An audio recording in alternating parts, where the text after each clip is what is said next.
आंघोळीला घुसला साहेबाचा फोन आला, तो अंडरपॅन्ट गावात गेला. यांच्यावर दबाव आहे. म्हणजे सर्व्हिस हा विषय मिटला. आता सगळी लोक परत कुठे येणार आहे? शेतीवर. आणि पाया पडून सांगा 2-3 वर्ष थांबा, शेतीला सोनेरीच दिवस येणार आहे. आणि आजही शेतीवर सोनेरीच दिवस. आता फक्त शेती का परवडत नाही याचे 2 ते 6 कारणं सांगतो तुम्हाला. मी स्वतः शेतकरी आहे चांगला.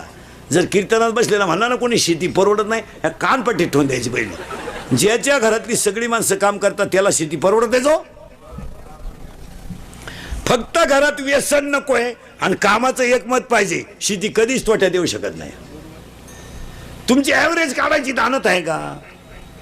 एकर मध्ये 1500 जाळ्या काढा तुम्ही, 100 रुपयाने टमाटे जाऊ द्या.